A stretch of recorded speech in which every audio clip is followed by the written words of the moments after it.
I am Bruce Sterling, the co-author of TRANSEAL Cyberpunk, and it's a pleasure to appear to support a Kickstarter project with so much truth in advertising, because this book is very cyberpunk and intensely transreal.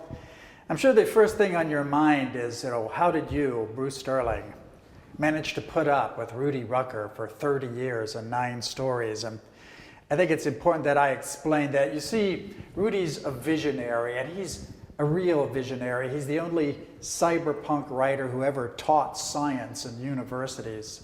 So that means when you launch a sci-fi idea at Rudy, something like, so Rudy, how about infinity and beyond? Rudy's like, oh yeah, infinity. Yeah, there's actually like several different kinds of infinity, and they all have specialized Greek names. Or you could say, Rudy, what about the 4th dimension, the 5th, the 6th? And he'd say, well, there's 18 dimensions, and some of them are so tightly rolled up that they're smaller in diameter than a proton. So he's quite a useful guy in that regard. So Rudy Rucker is a guy whose life has really been an intellectual adventure. Even though he looks like the sort of guy you'd meet in a bowling alley, he's truly an extraordinary figure. And the 9 stories we managed to write, they're not the same experience as the 90 stories we discussed writing and could never get onto the page. Nobody's ever imitated stories like these. We ourselves couldn't imitate it. We couldn't even write these stories the same way once. They were unique encounters. And they are works of genre fiction. They appeared in genre magazines, but they're truly strange. And they're strange in the sense that, like, William Burroughs, Gödel, Escher, Bach, Stanislav Lem are strange. I mean, these are 2 professionals, science fiction writers, really working together on the nature of strangeness. I mean, what is reality, and what does it mean? What does it feel? What do the revelations of science have to do with us?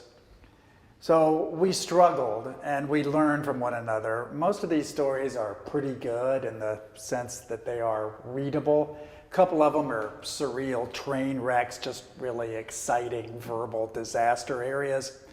Number 9, the last one in the story, which is called Kraken and Sage. It's only in this book and in no other book.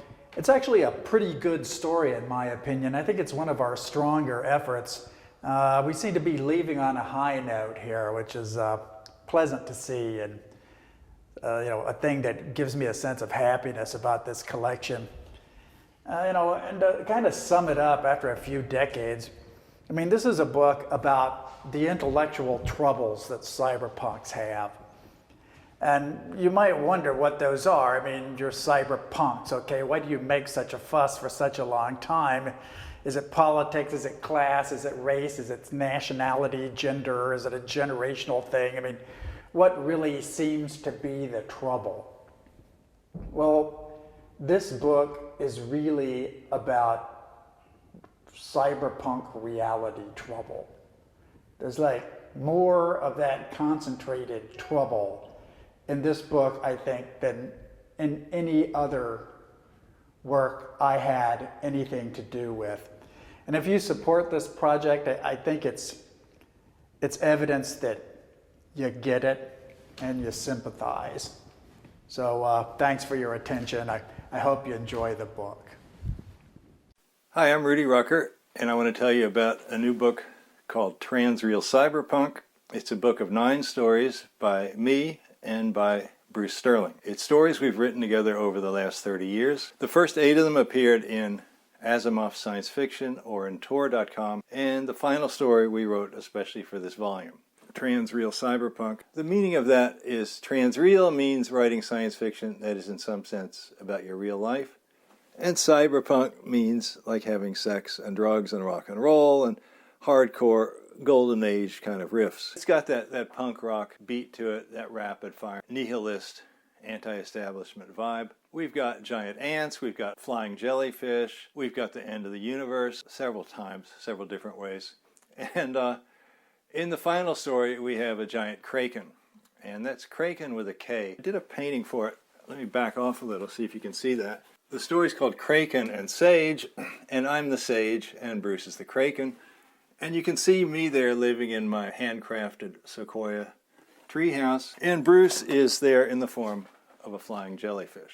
So this is a really great anthology. I think it's kind of not like any other series of science fiction collaboration stories that have quite ever been done. Because the characters, in a way, they're always the same. They're always Bruce and always me, but they look different. Sometimes they're women, sometimes they're old, sometimes they're young. They're all sorts of people, but it's always these two people basically arguing about how to write the story, but yet getting the story written. One last thing, we've got good prizes. For donors, you can get ebooks, paperbacks, and hardbacks. And the paperbacks and hardbacks will have two book plates in each of them, one by me, one by Bruce. So it'll be like your Visa stamps for the land of weird. As was